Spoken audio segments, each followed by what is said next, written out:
좀 욕심이 있거든요. 어떤 거지? 왜냐면 시즌 2가 나오면 신성한 대화라든지 너무 네, 재밌다. 네. 야, 괜찮다.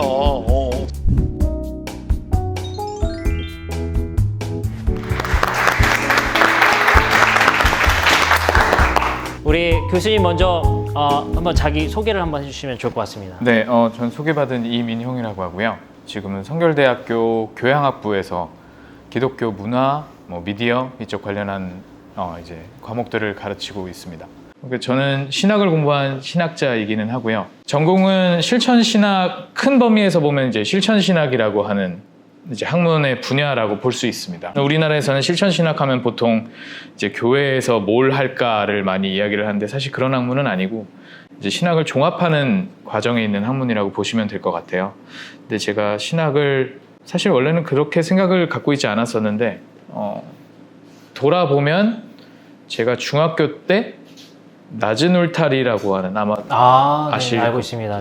네, 알고 있습니다. 잘 알고 있습니다. 네. 반대중문화 운동이 한국에서 일어난 적이 있습니다. 지금도 이제 그 단체는 그런 일을 하고 있는데 그래서 거기서 세미나를 듣다가 되게 반감이 많이 들었어요. 왜 자꾸 다 못하게 하지? 음악도 못 듣게 하고 영화도 못 보게 하고 언젠간 이걸 공부를 해봐야겠다는 생각하고 그때는 그냥 접었는데 나중에 이제 그걸 계속 공부하고 싶다는 생각이 들었고 미국에서 지도 교수님을 만났는데 제가 그때 되게 방황을 많이 했거든요. 그러니까 목회를 할까, 때려치고 일반 회사에 갈까 고민을 되게 많이 하던 시기였는데 이제 지도 교수님을 만나서 얘기를 하다가 그냥 정말 캐주얼한 얘기를 했어요. 하다가 너 뭐 음악 뭐 좋아하니 뭐 그렇게 얘기를 해서 전 핑크 플로이드 좋아해요. 혹시 아세요? 핑크 플로이드라고 오래된 네, 프로그레시브 락을 하는 이제 밴드인데 그런 거 좋아해요 했더니 핑크 플로이드를 아는 사람이 신학을 왜 안 하지? 뭐 이런 식으로 이제 얘기가 돼서 이제 문화 쪽과 그러면 실천 신학을 연결을 시켜보자 뭐 이렇게 얘기가 되었고 그 지도 교수님도 이제 자기 전공이 있어야 되니까 그 지도 교수님은 전공이 전도였어요. 근데 이제 우리가 일반적으로 생각하는 그런 전도는 아니고 사실 전도가 도대체 뭐냐라는 것에 대한 얘기를 하는 거였죠. 그래서 저는 문화와 전도를 엮겠다라고 해서 전도라고 하는 건 결국 기독교라고 하는 문화와 기독교 외의 다른 문화가 공간적으로 교차되는 이 공간 자체 즉 문화적 공간을 전도로 규정을 해보자. 그래서 이제 그걸 증명하는 논문을 썼고요.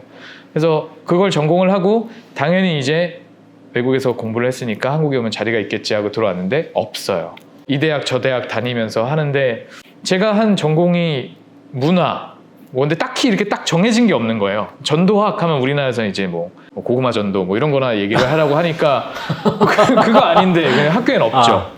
네, 뭐 문화신학 이렇게 해도 이건 범위가 너무 넓고 그래서 없어서 이제 둘러 있었는데 이 모든 걸 하나로 합할 수 있는 게 뭐가 있을까 이제 고민을 하다가 강의를 했는데 이제 교양학부 쪽에서 콜이 들어왔고 교양학부에서 일반인들을 대상으로 말하자면 일반 학생들이죠. 근데 대부분 이제 학교는 기독교 재단이긴 하지만 나는 기독교인이 아닌데 학교에서 필수로 들어야 하는 채플이나 뭐 기독교 교양 과목들 뭐 이런 것들을 이제 가르쳤는데 반응들이 나쁘지 않았고 뭐 그래서 이제 나는 여기가 맞는 것 같다. 여기가 내 자리인 것 같다.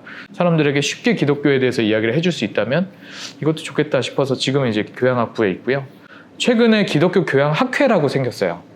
그래서 이제 교양학을 학문적으로 좀 규정을 해보자라고 하는 움직임들도 좀 있어서 앞으로는 이 분야가 좀 많이 발전을 하지 않을까라는 생각을 하고 있습니다. 네. 그러면 유학 가셨을 때는 우리 사모님이랑 같이 네.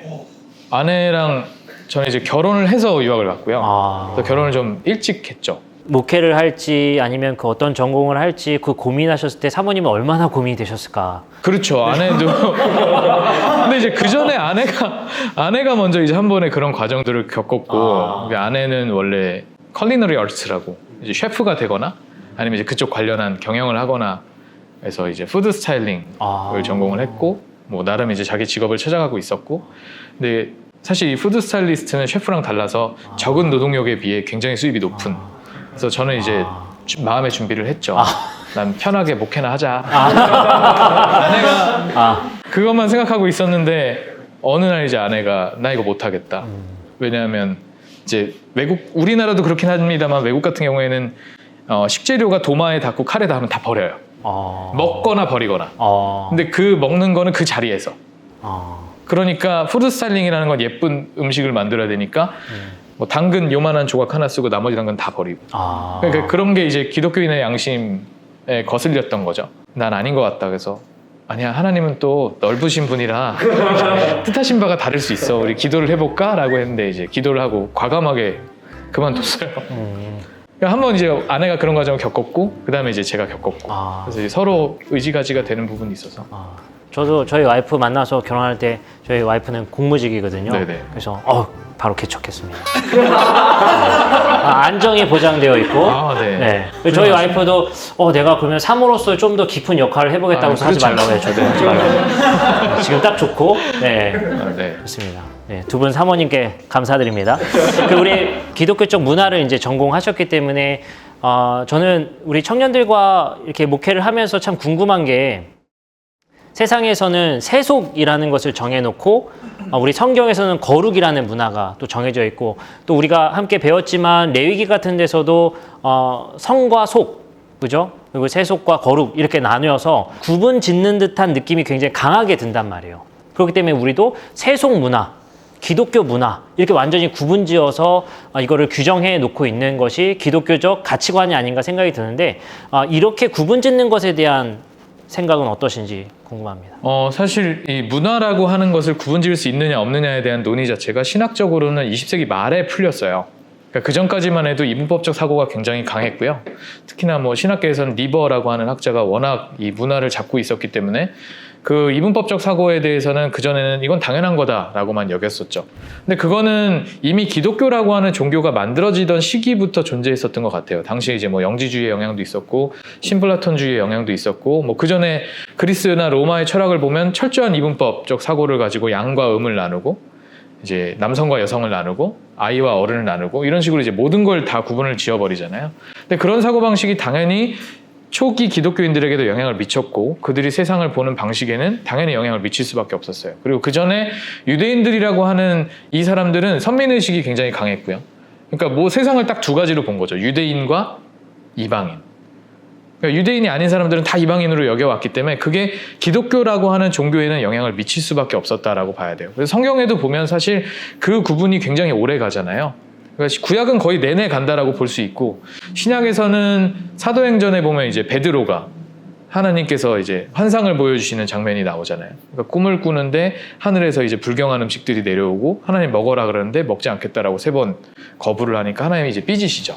그래서 먹지 마! 그리고 이제 갖고 올라가시는 장면이 나오고 그 꿈에서 깨자마자 누가 문을 두드리는데 이제 로마의 백부장이 보낸 고넬료라고 하는 사람이 보낸 자기의 신복이 오게 되는 거죠. 그러면서 이제 이방인 전도가 일어나게 되는데 그러니까 그 사도행전 그 사건이 일어나기 전까지는 이분법이 굉장히 강하게 적용을 했고 그 이후에 베드로가 고넬료에게 가고 그리고 바울이라고 하는 사람이 나오면서 그 구분이 조금씩 깨져나가기 시작한 것 같아요. 그 전까지는 유대인들은 이제 율법이라고 하는 굉장히 강한 법률을 종교적 법률을 가지고 사람들의 행동을 제약을 많이 했죠. 근데 실제로 그게 일어났느냐? 근데 실제로는 그게 되지가 않아요. 왜냐하면 모든 건 다 섞여 있거든요. 예를 들어 기독교인들이 입는 옷은 기독교 문화냐? 그렇게 볼 수 없죠. 먹는 음식은, 사는 집은 모든 것들은 다 기독교 문화라고 볼 수 없어요. 근데 이게 기독교 내에서도 존재했었고 한동안은 이것이 겹쳐지는 걸 굉장히 거부했어요. 그래서 죄책감을 많이 심어줬죠. 그래서 아마 저랑 목사님 비슷한 세대실 텐데 영화 보는 거, 음악 듣는 거부터 시작해서 어떤 세속의 문화에 딱 선을 그어놓고 이건 안 돼라고 규정을 했어요. 심지어 뭐 저 어렸을 때는 일요일 아침에 이렇게 만화 혹시 기억? 디즈니. 네, 디즈니. 거봐요, 비슷하다니까. 만화동산. 여러분들은 모르실 텐데 그 했어요. 그러면 이제 그게 사탄의 전략이다. 교회 못 가게 하려고. 아니죠. 일요일 아침에 엄마 아빠 더 자라고 방송국에서 배려를 해준 거죠. 근데 이제 막 사탄의 전략이다. 이거 보면 안 된다. 제 어린 입장에서는 되게 보고 싶었던. 그러니까 그런 죄책을 계속 심어준 거예요. 아까 제가 말씀드렸던 그 낮은 울타리도 마찬가지인데 대중음악 들으면 어때? 근데 뭐 굉장히 강한 죄책감을 심어줬었죠. 근데 그게 자연스럽게 깨진 것 같아요. 왜냐하면 영향력이 대중문화랑 기독교 문화를 비교를 해봤을 때 상대가 안 되거든요. 지금 신학 쪽에서는 캐서린 테너라고 하는 학자가 20세기 말에 문화이론이라고 하는 책을 발표를 해요. 근데 이 책이 굉장히 혁명적인 책이었던 이유는 그 전까지만 해도 기독교 문화, 다른 문화는 이렇게 존재한다라고 봤는데 이렇게 존재한다라고 본 거죠. 모든 건 다 겹친다라고 본 거예요. 그 수학의 정석 보시면 1번 집합, 교집합, 그렇죠. A-B는 여집합 뭐 이런 거 다 기억하시나요? A 교집합 B의 여집합 뭐 이런 거 다 문과예요? 다. 아무튼 그런 거죠. 그래서 절대적 구분은 불가능하다. 모든 문화는 영향을 받고 모든 문화는 유동적이다. 즉 변화한다라는 겁니다. 그러니까 기독교 문화라고 하는 게 독립적으로 존재할 수는 없다라는 거죠. 다만 100% 섞이는 건 불가능해요. 즉 합집합이라고 하는 건 불가능한 겁니다. 왜? 문화마다 고유의 핵이라는 게 있는 거거든요. 그러니까 제가 이제 문화를 규정할 때 별의 비유를 많이 하는데 이 별이 생성이 될 때는 핵이라고 하는 중심이 존재하고 이 강한 에너지가 많은 것들을 끌어들여서 별이라고 하는 행성이 만들어지는 겁니다. 문화도 마찬가지예요. 강한 에너지가 중심에 존재하고 그것들이 여러 가지들을 끌어모아서 문화라고 하는 게 만들어지는 거죠. 그러니까 기독교도 강한 에너지 중심이 있어요. 그 중심에 외부적인 것들은 다 끌어올 수 있어요. 다른 부분에서 뭐 자동차, 의류, 음식 뭐 여러 가지 있잖아요. 미디어 이런 것들. 다만 이 중심은 다른 문화와 섞이지 않을 수 있다는 거죠. 근데 이 중심에 뭘 넣을 거냐는 신학자들에 따라서 조금씩 다르죠. 뭐 작게는 예수 그리스도를 넣을 수 있을 거고 조금 더 크게는 하나님의 나라를 넣을 수도 있을 거고 이건 다른 종교나 다른 문화와는 섞일 수가 없어요. 이건 기독교만의 것이기 때문에. 그러니까 그렇게는 구분이 가능하지만 어떤 형식적인 부분에 있어서는 굳이 세속과 기독교를 나누기가 애매하지 않을까. 오히려 그건 죄책감만을 불러일으키지 않을까라는 생각을 요즘 그럼 교수님 입장에서는 그 구분점 없이 뒤섞여 있다라는 것은 이렇게 우리가 잘 이해가 되지만 그러면 그 안에서 분별의 필요가 있는가에 대한 입장은 어떻게 생각하시나요? 그거는 이제 개인차가 있을 거라고 생각을 하는데 과연 우리가 어떤 기준을 놓고 분별을 하느냐가 되게 중요한 것 같습니다. 어떤 사람에게는 나 이건 뭐 그냥 문제 없는데? 라고 생각하는 게 어떤 사람에게는 이거 되게 불편해 라고 느낄 수가 있어요. 그래서 어떤 기준점을 제시를 해줘야 되는데 뭐 기독교의 기준점이라고 한다면 결국은 우리는 뭐 예수 그리스도의 가르침에 근거할 수밖에 없겠죠. 예수가 우리에게 뭘 가르쳐 주었느냐? 사랑, 정의, 평화와 같은 가치들이죠. 그런 가치들은 사실 일반 뭐 종교들이 다 이야기를 하는 거긴 합니다만 기독교도 마찬가지로 이것이 그리스도 안에서 이루어져야 된다라고 가르치셨고 그것이 이루어지는 새로운 세계를 하나님의 나라라고 정의를 하셨단 말이죠. 그럼 이 가치관에서 벗어난다라고 하는 것은 좀 경계를 할 필요가 있다라고 봐요. 그래서 뭐 선정적이라든가 폭력적이라든가 한 것은 분명히 피해자가 존재합니다. 그러니까 예를 들어 이런 거예요. 뭐 조금 더 구체적인 예를 들자면 과거에 김기덕이라고 하는 감독이 있었습니다. 돌아가셨는데 그분의 영화가 예술성으로 인정을 받은 적이 있는데 전 볼 때마다 너무 불편했어요. 왜? 저 영화를 왜 도대체 저렇게 만드는 거지? 근데 당시엔 그게 예술로 인정이 됐단 말이죠. 근데 오늘날 만약에 김기덕이 계속 영화를 만든다, 고 김기덕 감독이 계속 영화를 만든다, 그런 식으로 영화 못 만들어요. 사람이 바뀌었거든요. 관점이 바뀐 거예요. 이게 지금 여성을 도구화하고 있고 폭력을 당연시 정당화하고 있고 이런 것들이 예술이라고 여기는 가치 자체가 이제 붕괴가 된 거죠. 근데 거기에 기독교인들도 목소리를 더할 수 있고 당연히 경계를 할 수 있는 거죠. 그러니까 최근에 박찬욱 감독이 이제 헤어질 결심이라고 하는 영화를 냈는데 내심 반가웠던 이유는 뭐냐면 예전에 박찬욱과 굉장히 톤이 많이 바뀌었다. 예전에 박찬욱은 이제 복수 이야기하고 이제 피칠감 일단은 피가 많이 나와야 되는. 근데 이제 그런 영화를 안 하는 거죠. 되게 명석한 거라고 생각해요. 그러니까 사람들의 시각이 바뀌었다라는 걸 인정을 하는 거예요.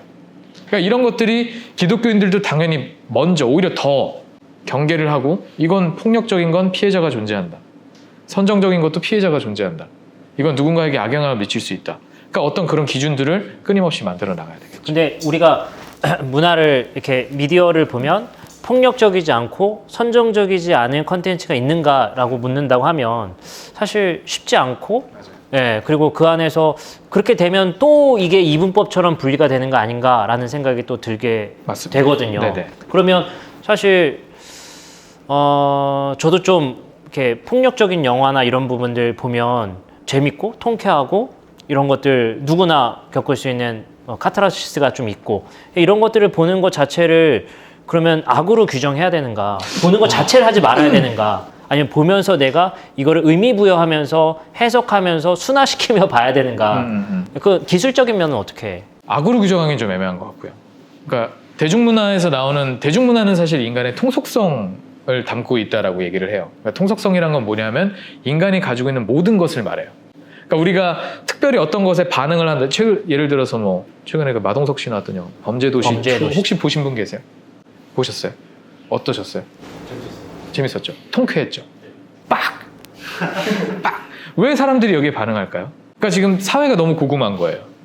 그러니까 뭔가 좀 시원한 한방이 그런 게 이제 통쾌한 거죠. 근데 한편으로는 불편하죠. 왜냐하면 폭력이잖아요. 물론 나쁜 놈을 때렸으니까 덜 폭력이지만 어찌됐건 폭력이에요. 이 갈등들을 가지고 고민하면서 저는 봤으면 좋겠어요. 그러니까 무조건 안 본다, 이거는 답이 될 수 없어요. 하지만 기독교인은 끊임없이 갈등과 고민과 그런 것의 연속성에서 살아나가는 거죠. 그러니까 어떻게 보면 되게 피곤해요. 그러니까 차라리 기독교인 아닌 게 편하게 살 수 있는 방법이긴 합니다. 이 종교가 되게 피곤한 종교거든요. 그러니까 쉬운 종교가 아닙니다. 되게 어려운 종교예요. 그러니까 전 아내랑 TV 보는 거 좋아하는데 같이 TV 보면은 때로는 알기잉도 하고요. 때로는 이제 다투기도 하고요. 왜냐면 사고방식이 다르고 생각이 다르니까 난 저거 너무 불편해. 그러니까 아내가 보기엔 제가 좀 지나치게 까다로운 부분이나 비평적인 부분이 있을 수밖에 없어요. 아무래도 저는 이쪽을 공부하는 사람이니까. 근데 그런 갈등들을 가지고 그래도 보는 것과, 그래서 그게 지나치다라고 했을 때 목소리를 낼 수 있는 채널을 만들어 놓고 어찌됐건 대중문화를 즐기는 것과 아예 그냥 좋아, 시원해, 자극적이야, 이렇게 즐기는 것과는 차이가 있다라는 거죠. 그러니까 이거는 딜레마일 수밖에 없는데 그걸 무조건 죄책으로 놓기는 좀 애매하고요. 우리가 어떻게 보면 이 세상이 돌아가는 방식을 배우는 것, 인간이라고 하는 것을 배우는 거죠. 인간은 이런 거다라고 하는 것. 그리고 인간이 만들어 온 사회의 모순점들도 배우고 이것을 이렇게밖에 해결할 수 없는가라는 것도, 사람들은 저렇게밖에 생각을 못 하는구나, 저게 사람들이 반응을 하는구나, 또 이런 것들을 통해서 배울 수 있기 때문에 무조건 악이라고 규정하기보다는 어떤 그런 갈등 혹은 역설이라고 보는 게 좋을 것 같습니다. 쉬어가는 코너로 우리 청년들에게 영화 한 편 추천하면. 영화요? 네, 이거 진짜 청년들 꼭 봤으면 좋겠다. 이 질문지가 없어서 지금 고민하시고. 그게 아니고 제가 요즘 대하는 미디어가 거의 캐치 티니핑이라고, 모르시죠? 애기들. 아이들 보는 네. 그런 미디어를 많이 보다 보니까 진짜 제가 미디어 공부한다고 하면서 영화를 본 지가 되게 오래되긴 했어요. 근데 최근에 제가 사실 그 장로교 쪽에 그 매달 영화 칼럼을 쓰거든요. 근데 그 핑계를 대면서 이제 영화를 보는데 드라이빙 마이 카라고 하는 일본 영화인데 3시간이 넘어요. 그래서 이제 각오를 하고 보셔야 돼요. 그래서 되게 잔잔한 영화인데 현대인들에게 되게 뭔가를 많이 얘기해 주려고 사실 뻔하긴 한데, 일단 제가 그 영화가 좋았던 건 호흡이 느려서 좋았어요. 그러니까 너무 빠르니까 지금. 그래서 좀 잔잔하게 느리게 가면서 생각을 많이 하는 영화. 그러니까 어제 제가 다른 청년부에 가서 또 얘기를 하면서 그런 얘기를 했었는데, 요즘 청년을 위시한 이제 이런 표현 죄송합니다. 젊은 사람들이 감정의 노동이 너무 심하다 보니까 쉽게 번아웃이 온대요. 그러니까 주변 사람들에게도 쉽게 짜증을 내고 미워하고 갈등이 많이 생기는 이유가 어떤 긴 호흡을 가지고 사람과 공감하는 거를 할 수 있는 기회가 없는 거예요. 근데 미디어조차도 빨라졌기 때문에 더욱 그런 거죠. 거기다 코로나가 겹쳤고. 그래서 내가 즐기는 컨텐츠는 조금 느리고 긴 호흡의 컨텐츠를 보는 게 도움이 된다라고 하는 그런 글을 봤거든요. 그래서 그 이야기를 전달을 했는데, 그래서 아주 긴 책이나 아니면 영화도 이렇게 좀 느린 영화를 보는 게 도움이 된다라고 해요. 그래서 저는 드라이빙 마이 카 최근에 본 영화 중에 되게 좋았던 영화라 추천하는 바입니다.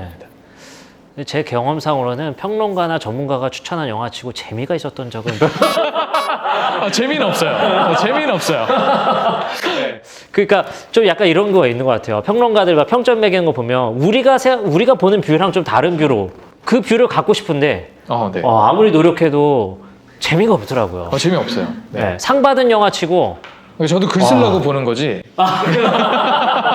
글 써야 하니까 거기에 이제 약간 예술적인 영화를 좋아해서. 제가 서태지와 아이들 팬이었거든요. 백워드 마스킹 하면은 피가 모자라 나온다고 그때부터 금지를 당해서. 네네네, 맞아요. 네. 그러니까 그런 운동들의 이유나 아니면 그것의 좀 원인들, 그리고 그런 것들에 대한 분석이 혹시 있으신지. 네, 사실은 제가 신학을 하게 된 원동력 자체가 거기에서 시작이 됐기 때문에 계속해서 관심을 갖고 보고 있었고요. 요즘은 좀 많이 줄어들긴 했는데 계속 나와요. 소녀시대 뮤직비디오에 소녀시대를 건드렸더라고요. 되게 기분이 나빴어요. 8월에 컴백을 하잖아요. 아무튼 인간은 기본적으로 배타적인 사고를 통해서 타자화를 시켜서 안정감을 느끼는 존재예요. 이렇게 쉽게 말하면 뭐냐면 나랑 다른 존재들을 규정을 해버리고 그들을 내 바운더리 밖으로 몰아내므로 해서 나는 안정감을 느껴요. 대표적인 게 좀비 영화를 보시면 됩니다.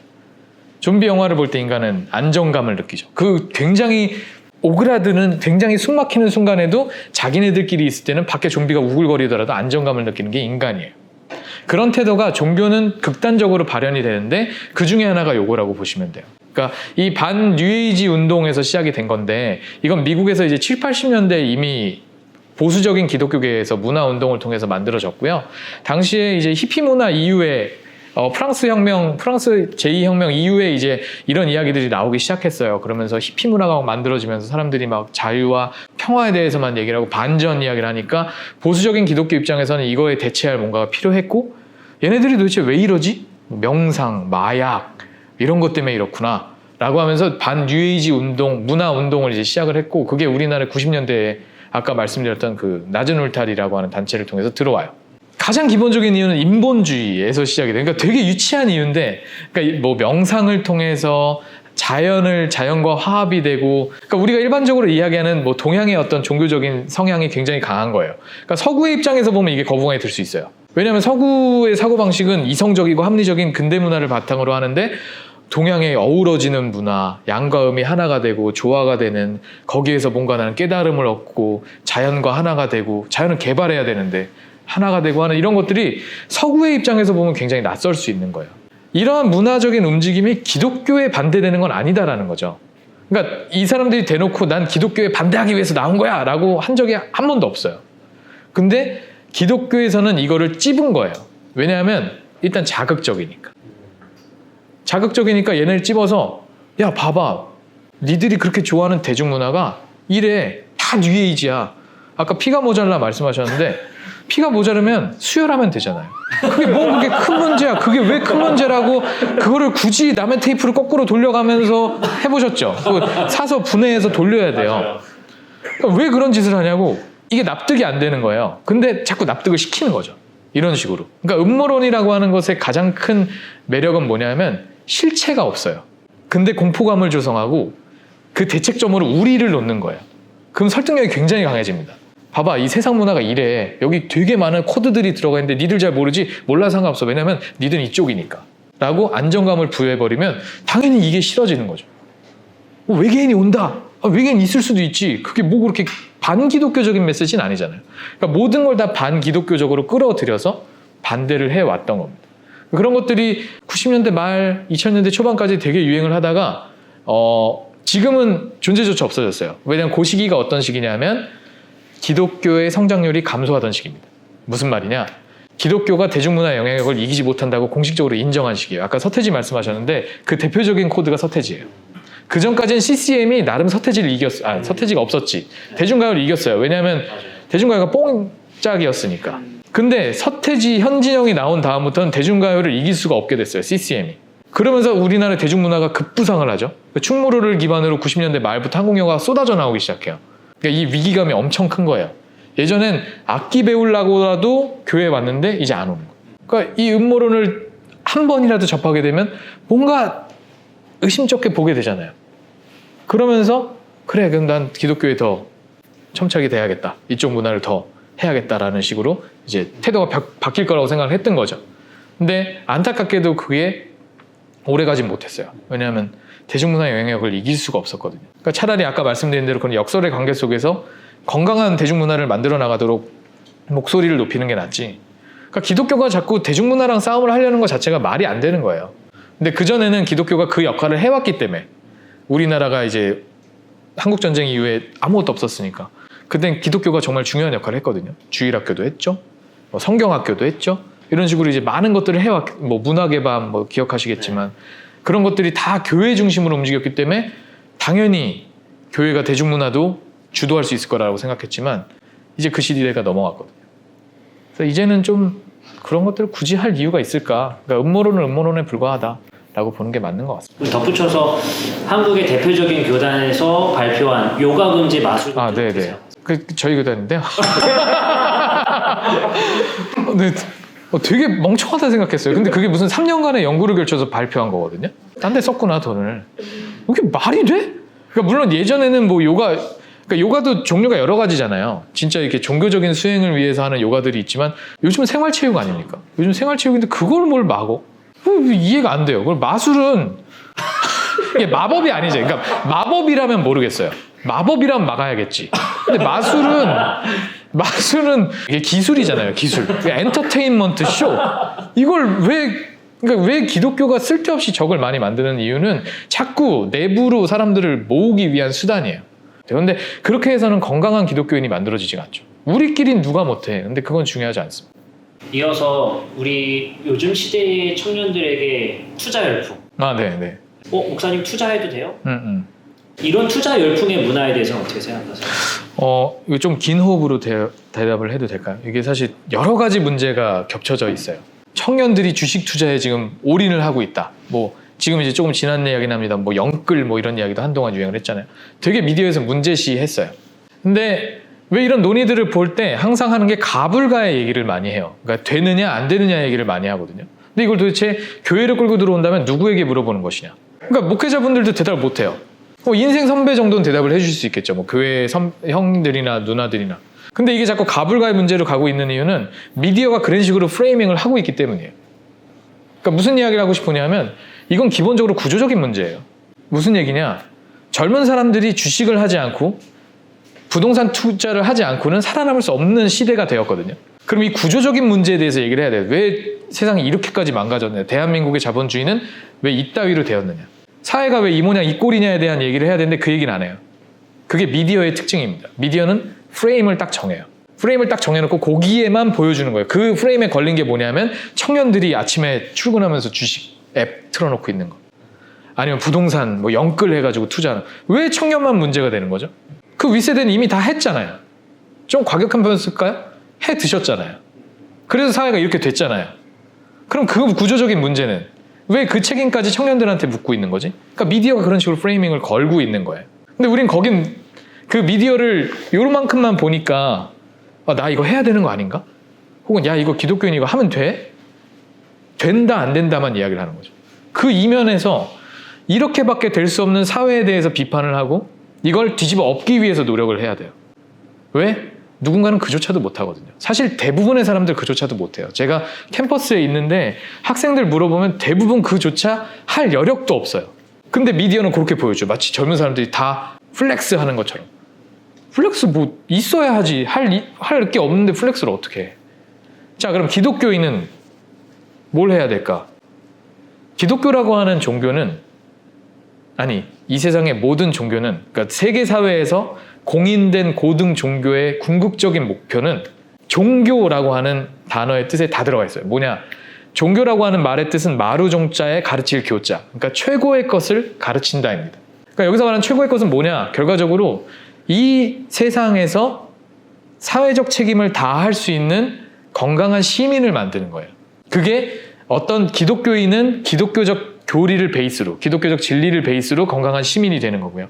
불교는 불교의 진리를 베이스로 건강한 시민이 되는 거고, 이슬람교는 이슬람교의 진리를 베이스로 건강한 시민이 되는 거예요. 그게 종교의 목표예요. 그럼 우리는 기독교인인데 이 기독교라고 하는 종교는 단순히 내가 구원받고 천국 가는 데서 끝나는 종교가 아니거든. 그건 시작점이죠. 그러니까 구원받은 사람으로서 난 이 땅에서 어떻게 살 것이냐가 기독교의 종교의 목적이에요. 그러면 자, 우리는 이 세상 사회에서 사회적인 책임을 다할 수 있는 건강한 시민이 되는 것이야. 그게 그리고 그리스도라고 하는 진리 안에서 하나님의 나라를 만들어 나감으로써 실천이 가능해. 이게 나의 종교적 아이덴티티라면 그 아이덴티티를 가지고 이 문제를 어떻게 볼 거냐는 거. 그러니까 단순히 내가 할 거다 말 거다의 문제가 절대 아니라는 거죠. 이건 할 수밖에 없는 사회가 되었고, 그 사회는 너무나 많은 사람들을 착취하고 있고, 그 사회 속에서 일부의 사람들은 투자를 했다가 망해서 힘들어하고, 대부분 망하죠. 왜냐하면 우리는 전문 투자자가 아니니까. 대부분, 혹시 아니라면 나중에 저한테 개인적으로 연락처 주세요. 대부분 망해요. 대부분 금수저 아니고 대부분 은수저 아니에요. 그러면 또 힘들어요. 그럼 그 구조적인 문제를 얘기해야죠. 우린 다른 세상에 대해서 얘기를 해야 되는 사람인데 결과적으로 실질적으로는 다른 세상에 대해서 얘기를 안 해요. 하나님의 나라는 이 땅에서 만드는 겁니다. 그럼 하나님의 나라를 하나님의 나라가 부동산 투자를 하는 나라는 아닐 거 아니에요. 하나님의 나라가 내가 다 긁어 모아가지고 주식에 투자하는 나라는 아닐 거 아니에요. 이걸 어떻게 우리가 만들어 나갈까? 어떤 건강한 운동을 통해서, 아니면 건강한 공부를 통해서 우리가 조금은 달라질 수 있지 않을까? 이런 부분을 좀 고민을 많이 해야 될 것 같아요. 당장 내가 투자에 뛰어들지 않으면 지금 자산 가치가 갭이 벌어지는 것들과 네네. 그리고 청년들이 그런 생각들을 많이 하거든요. 예를 들어서 내가 지금 뭐 건강한 투자냐 아니면 건강하지 않은 투자냐, 그나마 뭐 교회에서 장려하는 것 좀 건강한 방식으로 투기하지 말고 투자해라 라는 방식으로 권면을 많이 하는 것 같아요. 그러나 지금 건강한 투자 방식으로 지금의 자산 가치를 따라잡을 수 있겠는가? 그렇죠. 라는 거에 박탈감이 있으니까 더 위험한 투자 방식을 선택하게 맞아요. 되고 네. 그러다 보니까 리스크는 점점 더 네네. 커지고 네. 근데 중요한 거는 교수님 말씀하신 원론도 저희가 충분히 이해와 납득이 되지만 그 안에서 그러면 우리가 그대로 가만히 있을 수는 없지 않냐. 맞아요. 그러니까 아까 말씀드렸던 역설이 여기서도 작용을 하는 건데 그럼에도 불구하고 내가 살아남기 위해서 뭔가의 방식을 찾을 수밖에 없기는 해요. 근데 말씀하셨지만 일단은 대한민국에서 투기가 아닌 투자를 찾기가 굉장히 힘든 것 같아요. 지금은. 일단은 그래요. 그러니까 원론적인 얘기를 일단 깔고 들어갔을 때 그럼 투기라도 하겠느냐? 그것까지 제가 말릴 수는 없을 것 같아요. 뭐 있으면 들어와라 약간 이런 거죠. 그러니까 할 자신이 있으면 해보는 거예요. 그래서 날려도 나는 내 책임 뭐 이렇다면은 그러니까 그 이상을 제가 왜냐하면 자본주의 사회니까 말 그대로 적나라하게 요약을 하면 돈 놓고 돈 먹기잖아요. 그러니까 그걸 해서 난 딸 자신이 있다. 그러면 올인. 근데 그게 아니다. 그럼 많은 거. 근데 분명히 내가 이거를 투기를 해서 돈을 벌었다. 라고 했을 때 내가 기독교인으로서 떳떳하고 자신 있게 난 투기를 해서 돈을 벌었습니다. 하나님이라고 얘기를 할 수 있을까에 대한 고민. 하지만 우리는 모두 다 인간이기 때문에 부끄러운 부분이 분명히 존재하거든요. 그래서 뭐 그것도 나는 감당하겠다라고 한다면 해보시라. 그러니까 하는 것까지 막을 수는 없죠. 우리가. 하는 것까지 막을 수는 없어요. 악으로 규정하기는 힘들죠. 근데 분명히 도덕적이고 윤리적인 문제까지 간다면 도덕적이진 않고 윤리적이지도 않아요. 왜냐 지금은 투기니까 투자라기보다는. 그리고 그 한 사람의 투자가 너무 많은 사람의 돈을 앗아가기도 해요. 이게 자본주의 시장의 한계이기도 하고 그러니까 어떤 목회자분들은 자본주의와 기독교를 연관을 자꾸 많이 시키시는데 기독교랑 자본주의는 사실 결정적인 부분에서 다른 부분들이 존재하고 그렇기 때문에 그런 면에서 봤을 때 맹목적으로 받아들인다라기보다는 좀 많이 생각을 해보시고 그럼에도 불구하고 결론이 난 이거밖에 살 길이 없다 라고 한다면 해보시라. 해야 된다고 하면 차라리 우리 그 가이드라인 안에서 하는 게 좋다라는 그 연구에 대한 생각은 좀 이번에 보니까 어느 교회에서는 존리 집사님을 좀 초대해서 투자 강연도 하고 그러니까 제가 봤을 때 그 교회가 그 선택한 건 불가피하다고 생각한 것 같아요.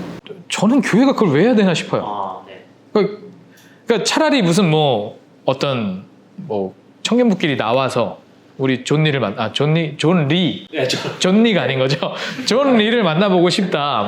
뭐 그러면은 뭐 존 리의 강연에 가면 되잖아요. 그러니까 왜 그 사람을 교회에서 초청을? 그러니까 교회가 본질을 잃어버리는 거예요, 자꾸. 그러니까 교회는 고리타분할 정도로 원론적인 얘기를 해야 된다고 봐요. 저 개인적으로는 그래요. 제가 되게 보수적일지도 모르겠지만 교회가 자꾸 타협을 하면 안 된다고 봐요. 교회는 그런 얘기를 하면 안 되죠. 근데 그럼에도 불구하고 어떤 역설적인 부담을 줄 수는 있잖아요. 그렇게 되면. 근데 교회마저 그걸 안 해버리면 그 부담 도대체 누가 줄 건데요? 야, 우린 그래도 하나님 믿는 사람이잖아. 하나님 나라 만들어야 되잖아. 이거 구조적인 문제잖아. 라는 얘기를 교회에서 안 하면 어디서 하는데요? 근데 교회가 그런 걸 앞장서서 한다는 건 존나 이상해요. 이상해요, 진짜. 그 교회가 할 일이 아닌 것 같아요. 교회를 도대체 뭘로 생각하는 거지? 되게 불쾌해요. 그런 걸 보면은. 그러니까 지금 시대가 빠져있는 담론들을 콘텐츠로 만들어서 그거를 전도 방식으로 활용하는 것에 대한 생각을 어떠세요? 참을 수 없는 가벼움? 어떤 그런 것들이 너무 많이 있어서 너무 힘들어요. 저 같은 경우는. 왜냐하면 저는 전도가 그게 아니라고 생각하고 그렇게 해서 교회 데려와서 뭐 할 건데 도대체 걔네들 데리고. 그분들 데리고 뭐 할 건데. 그러니까 제 박사 논문이 뭐였냐면 대중문화 패러디 전도 매체 연구였어요. 그러니까 뭐냐면 그때 이제 싸이가 강남스타일 유행을 했을 때 교회 스타일이라고 하는 뮤직비디오 혹시 보셨어요? 보지 마세요. 진짜 힘들어요. 저도 한 3번에 걸쳐서 봤거든요. 이야, 박사학위는 이렇게 힘든 거구나 라고 생각하면서 봤는데 그러니까 그걸 어떤 전도사가 교회 스타일을 만들었어요. 그게 일종의 이제 전도 홍보 매체였던 거죠. 근데 그게 떴어요. 신기하게. 그러니까 몇십만 뷰를 찍은 거예요. 그래서 국민일보에 기사화가 되고 이 사람이 인터뷰를 했어요. 뭐지 얘는? 라고 하고 봤는데 무슨 뭐 교회가 세상에 문이 열려 있다는 걸 보여주기 위해서 이걸 했다는 거예요. 댓글들을 보면 기독교인들은 되게 좋아해요. 참신하다, 재밌다. 근데 비기독교인들은 아시죠? 일단 제일 약한 게 개독이에요. 그러니까 그 이유에는 아실 거예요. 그러니까 이게 전도수단은 아니라는 거죠. 근데 그런 사람, 오히려 교회 밖에 있는 사람들은 교회가 교회답길 바라지 교회가 세상답길 바라지 않아요. 그러니까 종교라고 하는 건 어디까지나 종교답기를 바래요. 그러니까 한동안 뭐 대중문화에서 왜 이렇게 기독교인들을 못 듣게 그리느냐, 어떤 기대감이 있기 때문이다라는 이야기들도 많이 했었거든요. 근데 이제 그조차도 무너졌어요. 지금은 아예 얘기 안 해. 이제 기독교는 안 나와요. 곧 멀지 않아요. 이제 기독교는 안 나올 거예요. 왜냐하면 그조차도 설득력이 없거든요. 그냥 포기. 근데 어찌됐건 그런 기대감이 아직은 그래도 조금 남아있는 시대인데, 교회에서 세상보다 더 세상을 따라가려고 한다면 이건 교회를, 기독교라고 하는 종교 자체를 굉장히 깎아내리는 행위죠. 근데 지금도 되게 많아요. 최근에 어떤 교회에서 그 소울리스 좌? 알아요? 그 저기 에버랜드. 그걸 교회에서 이제 한 거예요. 그러니까 제가 보면서 왜 교회가 이걸 왜 교회에서 하지? 안 이상해? 이거 도대체 왜 해? 결과적으로 제가 얘기하고 싶은 건 그거는 다 가짜 복음 아니냐. 교회답지 않은 문화를 자꾸 만들어내고 있는 거 아니냐. 그러니까 투자도 마찬가지죠. 그러니까 사람들 끌어들여올 방법으로만 생각을 하는데, 그건 이렇게 놓고 보면 돼요. 선교적이냐 매력적이냐를 놓고 봤을 때 이건 매력적이긴 한데 선교적이진 않은 거죠. 그래서 어트랙셔널하고 미셔널이라고 이야기를 하는데, 어트랙셔널의 모토는 come to church, 우리 교회로 오세요. 미셔널의 목표는 be the church, 교회가 되세요예요. 보통 come to church를 많이 해요. 그러니까 우리 교회로 와요. 매력적으로 보여야 돼요. 왜? 사람들은 쇼핑을 하니까. 요 교회 마음에 드네, 요 교회 매력적이네를 하니까 자꾸 어트랙셔널로 가는 거죠. 근데 진짜 교회가 해야 할 본질적인 건 be the church, 그러니까 미셔널이 돼야 되는 거죠.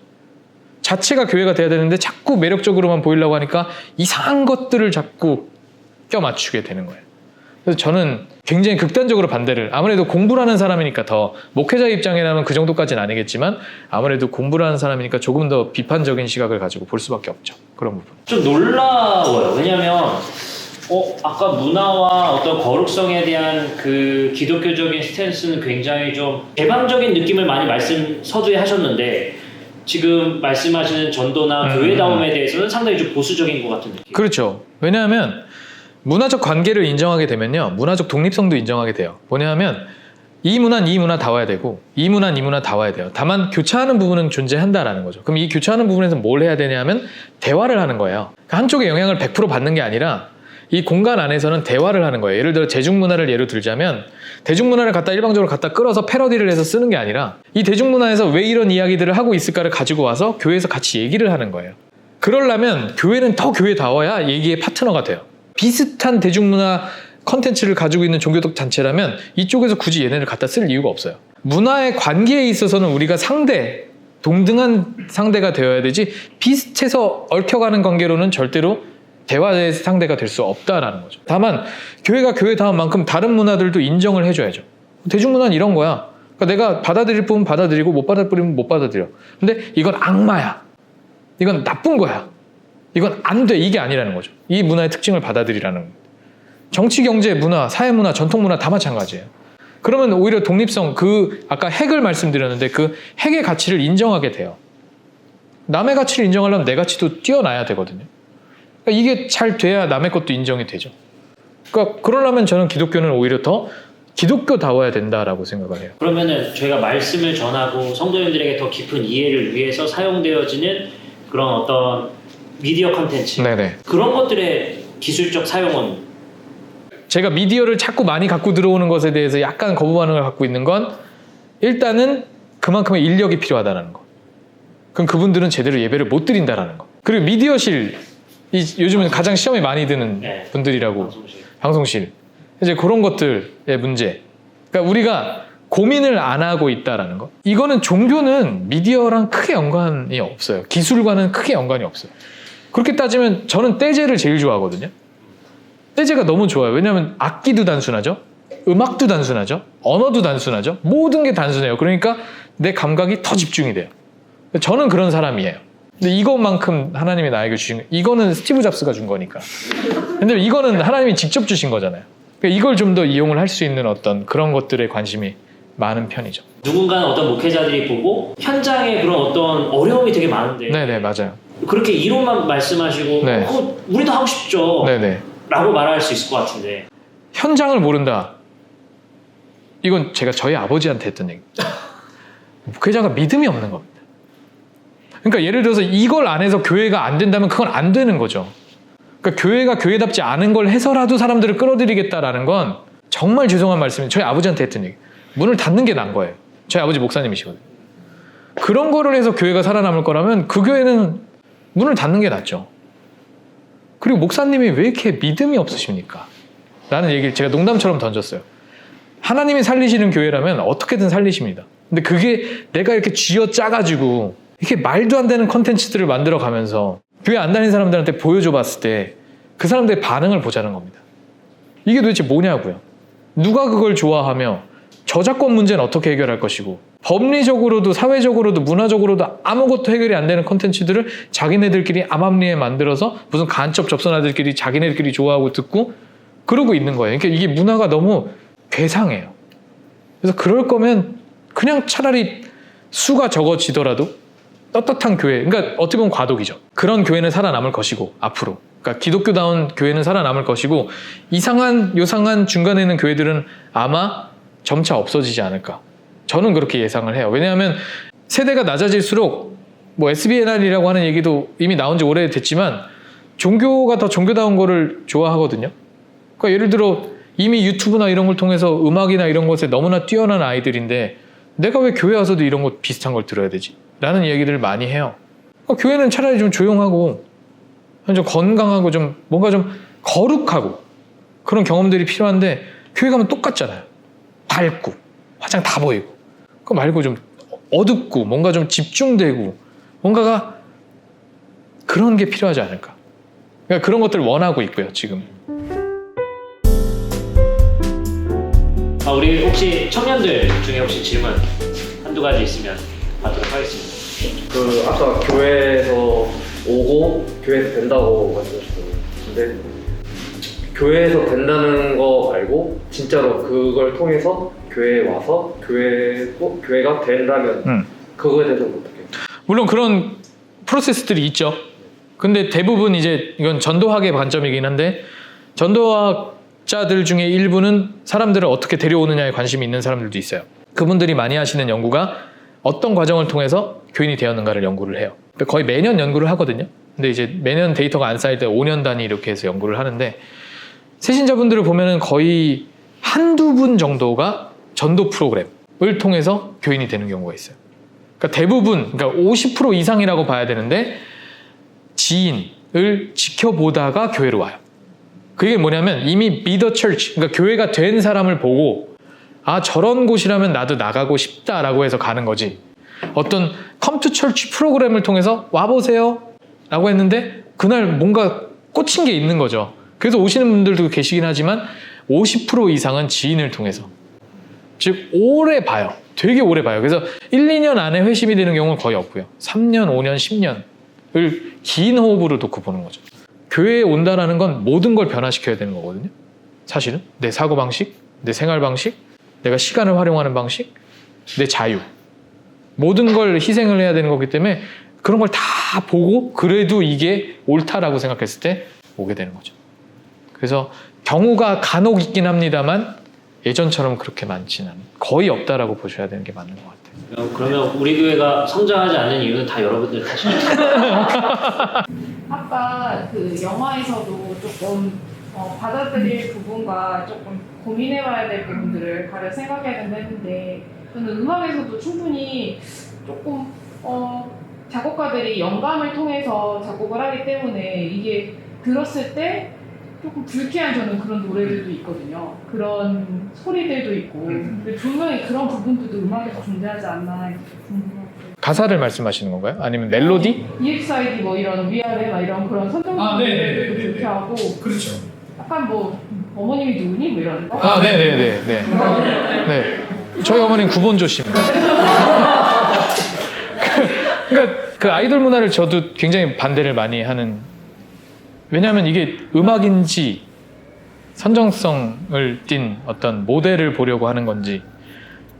그러니까 저는 많이 반대를 하는 입장이기는 해요. 그러니까 말씀하신 그대로입니다. 이게 상업적인 거잖아요. 그러니까 대중문화는 상업성을 분명히 가지고 있고 그게 소위 말해서 팔리니까 계속해서 만드는 겁니다. 그러니까 어떤 상업적인 목적을 달성하는데 이게 가장 영향력이 있기 때문에 그래서 계속해서 그것들을 만들어내고 있는 건데 그 부분은 기독교인이라면 좀 불편해해야 되는 게 사실인 것 같아요. 지나치다라고 생각을 많이 하고 그 아이들이 건강하게 이 사회를 구성하는 구성원으로서 살아남기는 힘들다라는 생각을 너무 많이 하거든요. 성공을 하더라도 실패를 하더라도 실패를 하면 더 그럴 것이고 성공을 한다는데 그 어린 나이부터 오로지 하나의 목적을 위해서 만들어진 그 아이들이 만약에 그게 끝나고 나면 뭘 할 거냐 라고 해서 그 아이들의 삶을 아무도 걱정해 주지 않는다라는 거죠. 이런 부분을 기독교인들이 좀 생각을 해야 되지 않을까? 전국에 얼굴이 다 알려져 있는 사람인데 30대가 되어서도 위아래를 할 수는 없으니까 그럼 뭘 할 것인가 이들이. 근데 기획사들은 거기까지 고민 안 하죠. 가장 매력적일 때 사용하고 그 다음 매력을 찾으니까. 이런 부분은 저는 문제가 있다고 생각해요. 그래서 사실 가장 소극적인 방법은 소비를 안 하는 겁니다. 왜냐하면 소비자가 줄어들수록, 그러니까 시장이 작아질수록 만들어지는 게 줄어들긴 할 거예요. 근데 그것만으로는 안 되지 않을까? 뭔가 좀 적극적인 대응이 필요하기는 하죠, 분명히. 다행히 BTS가 그 채널을 열어놓은 것 같고요. 그래서 앞으로는 좀 그런 식으로 팬들이던 아니면 뭐 대중문화를 지켜보는 비평가들이던 목소리를 조금 더 높여서. 근데 아까도 말씀드렸지만 한국은 기독교인들이 그런 목소리를 낼 수 있는 자격을 아직 못 얻었어요. 대화의 상대가 안 된다라는 거죠. 제가 예전에 아주 예전 영화인데 컨택트라고 하는 영화가 있습니다. 외계인과 교신이 되는, 뭐 아세요? 조디 포스터 나오는 아주 오래된 영화거든요. 대통령 고문으로 신학자가 들어가요. 그러니까 대화의 파트너로 데리고 간다라는 거죠. 외계인의 영역인데. 근데 우리가 과연 대화의 파트너가 될 수 있느냐? 아직은 되게 많이 부족하다. 그래서 그런 목소리를 내는 쪽으로 우리가 좀 많이 노력을 해야 되지 않을까라고 생각을 합니다. 또 질문 있으세요? 네. 교수님이 생각하시는 그 기독교다움이 뭐라고? 형식은 어떻게 보면 취향에 가깝다라고 보시는 게 좋을 것 같아요. 그러니까 이런 얘기가 일전에 EDM 음악을 가지고 찬양을 할 수 있느냐라는 논의가 있을 때 저한테도 이제 연락이 왔었거든요. 그래서 왜 안 돼요? 라고 얘기는 했어요. 근데 다만 들을 사람이 많이 없겠죠? 라고 얘기를 했죠. 그러니까 이건 취향의 문제예요. 전 복음성가를 잘 못 들어요. 일단 말이 너무 많아요. 그러니까 그 언어를 소화하기가 힘들어요, 저한테는. 그리고 이게 하나님을 찬양하는 건지 내 신앙을 고백하는 건지 잘 모르겠어요. 근데 예배 찬양으로는 어울리지 않는 노래들이 많은 것 같아요, CCM에는. 저는 그래서 그레고리안 찬트를 훨씬 좋아하는 사람이고 그렇기는 한데, 기독교 다음이라고 하는 건 이런 형식적인 부분을 떠나서 이건 어떻게 보면 부차적인 문제예요. 중요한 건 내가 예수 그리스도의 가르침대로 살아가느냐. 크리스찬이라고 하는 건 결국은 예수를 닮아가는 사람인 건데, 예수를 닮아가려면 예수처럼 살아야 되는 거고, 예수처럼 살려면 예수가 가르친 대로 따라가야 되는 거죠. 예수가 가르친 건 사실 굉장히 단순합니다. 사랑, 정의, 평화, 환대, 환영, 공존, 공생. 우리가 일반적으로 윤리 시간에 다 배운 가치들이에요. 다만 그 이유가 예수인 거죠. 기독교인들은 예수님이 하셨으니까 우리도 한다. 왜? 그게 예수님이 나한테 가르쳐 준 거니까. 이게 기독교인 다움이에요. 그러니까 사실 종교 떼고 놓고 보면은 기독교인이든 불교든 비슷한 모양을 갖춰야 돼요. 왜? 아까 말했지만 종교의 궁극적인 목적은 건강한 시민을 만드는 거니까. 그래서 기독교 다음은 그래야 된다라고 봐요. 근데 난 구원은 받았다라고 말을 하는데 사랑이 없어. 난 구원을 받았다고 얘기하는데 정의가 없어. 난 구원을 받았다고 얘기하는데 평화에 관심이 1도 없어. 그럼 그게 기독교인이냐라는 겁니다. 사실 아마 목사님도 느끼시겠지만 아마 목사님이 이 교단에서 되게 외로우실 것 같아요. 없어요. 이런 이야기를 지지해주는, 없어요. 때로는 그 느낌을 받아야 된다고 생각해요. 공부하고 있는 신학의 분야를 굳이 구분을 하자면 전 레디컬 오토독스라고 해서 급진적 정통주의 쪽이에요. 그러니까 이쪽은 두 가지로 나타나는데 신앙에 있어서는 굉장히 보수적이고요. 사회 활동에 있어서는 굉장히 진보적이라고 보시면 돼요. 그래서 제가 오늘 한 얘기는 이 진보적인 이야기들을 많이 했는데, 신앙에 있어서는 아까 문화개신교와 아마 시민종교와 가장 큰 차이는 뭐냐면 영성과 신비를 굉장히 강조한다는 겁니다. 기독교 전통이라고 하잖아요. 그런 것들을 굉장히 강조를 많이 해요. 그래서 아까 종교다움이라고 했을 때 기독교인으로서 갖춰야 되는 기독교 문화에 있어서는 저는 되게 보수적인데, 그러니까 그런 거 있죠. 검은 사제들이라고 하는 영화 보셨어요? 자, 만약에 제목이 검은 목사들이었다. 설득력이 있을까요? 이거 무슨 비리 다루는 거구나. 블랙 코미디구나. 왜? 검은 사제들은 신비감이 있거든요. 물론 강동원이니까 그런 게 있죠. 근데 그들이 입고 있는 옷, 그들이 하고 있는 행위들, 말, 이게 다 미디어고 문화예요. 근데 개신교는 그게 하나도 없어요. 레디컬 오소독스에서 이야기를 하는 건, 아니, 우리도 어마어마한 것들이 있거든. 그걸 바탕으로 그러니까 그 구원의 역사, 영성, 신비 이걸 바탕으로 사회적으로 나갔을 땐 신비한, 그러니까 시민의 역할을 다 하자라는 겁니다. 합리성을 가지고 이 사회의 자본주의의 구조적인 문제를 못 깨부숩니다. 깨부술 수가 없어요. 근데 어떤 종교에 근거한 신비한 힘을 가지고 있다면 이거를 해결해 나갈 수 있는 에너지가 생기죠. 왜? 이건 아닌 거니까. 근데 아닌 거라는 거 어떻게 납득을 시킬 거냐고요. 합리적으로는 논리적으로는 불가능해요. 근데 이 신비한 힘을 가지고 있으면 이건 전혀 다른 리얼리티에 대한 이야기다 라고 한다면 가능해지는 거죠. 그래서 이 부분은 뭐 오늘 다 시간이 안 되니까 뭔 이야기를 할 것 같고요. 아무튼 그런 부분에 있어서는 저는 오히려 더 굉장히 깊은 영성이 필요하다라고 보고 예배도 그래서 더욱 하나님께 맞춰진 예배 그런 것들이 중요하지 않나. 어떤 형식적인 부분을 추구하는 것보다. 그래서 그렇게 생각을 하고 있습니다. 그리고 아까 이제 예배가 전통적이고 예배가 영성적인데 어떻게 사회는 근데 대표적인 게 성공회잖아요. 우리나라 민주화의 시발점은 성공회 교회에서 다 이루어졌다라고 보시면 됩니다. 아니고 그거랑 카톨릭의 정의구현사재단 둘이 이제 만들어 1987 거기서 다 나왔어요. 근데 그분들은 굉장히 전통적인 영성의 예배를 드렸지만 사회적으로는 목소리를 어마어마하게 내셨던 우리 기독교의 선배들이시거든요. 그러니까 그런 것들을 상상하시면 된다라고 봐요. 네, 충분히 가능한 얘기라고 저는 생각합니다. 제가 우리 교회에서도 얘기했지만 제 꿈이 하나 있다면 저희 지역구에 있는 관음사의 석가탄신일날 화환을 한번 네. 되게 꿈이거든요. 네네. 그들의 종교 행사를 축하해 줄 수 있겠는가. 근데 미슬라볼프라는 사람이 쓴 알라라는 책을 보면 네. 유대교와 이슬람과 기독교의 일치성에 대해서 가능성에 대해서 말을 하는 것을 보거든요. 근데 그 안에서 요구되는 게 기독교의 삼일체에 대한 물러남 그렇죠. 이런 것이 필요하다고 봐요. 그러니까 교리와 종교적 평화, 그러니까 예수 그리스도가 말씀하셨던 그 평화와 하나됨과 일치, 그거를 위한 교리적 포기 이런 것들에 대한 굉장히 어려움도 많이 느끼게 되고 네. 우리가 과연 불교와 함께 일할 수 있겠는가? 기존의 기독교가 가지고 있었던 어떤 종교적인 사명 중에 하나가 세계 선교. 근데 그 세계 선교의 기본은 크리스텐덤, 즉 기독교 국가주의. 말하자면 4세기 이후에 기독교가 로마의 종교로 공인이 된 이후부터 시작된 어떤 태도라고 보시면 되는데요. 기독교가 세계를 지배할 것이다라는 어떤 믿음이죠. 한 바퀴 돌아서 이스라엘로 다시 가면 이제 뭐 예수님이 올 거다라는 이상한 소리, 이상한 얘기를 하고 있는 거죠. 하여튼 뭐 그런 태도, 지금까지도 이러한 어떤 공존과 화합을 막고 있다고 저는 봐요. 그러니까 아직까지도 우리는 선교의 대상으로만 타 종교를 보고 있는 거죠. 아니면 우리와 경쟁을 하고 있는 종교. 교리적인 문제는 한순간에 해결이 안 될 거라고 저도 봐요. 이게 굉장히 민감한 문제이기도 하고, 저도 미로슬라볼프의 그 알라가 사실 그 대목 때문에 굉장히 이슈가 많이 됐었고, 미국에서도 이제 무슬림하고 개신교 간의 싸움, 천주교는 가만히 있었어요. 그럴 때 또 천주교는 싹 빠지죠. 삼위일체는 천주교가 만들어 놓고 천주교는 싹 빠져요. 아무튼 그런데 그런 이제 갈등들이 있기 때문에 교리적으로는 어려울 수 있지만 태도의 문제에 있어서는 오히려 보면 더 쉽게 바뀌지 않을까라는 생각을 해요. 기독교가 세상을 지배한다? 아니요. 하나님의 나라가 세상을 지배하는 겁니다. 그건 기독교가 아닐 수도 있어요.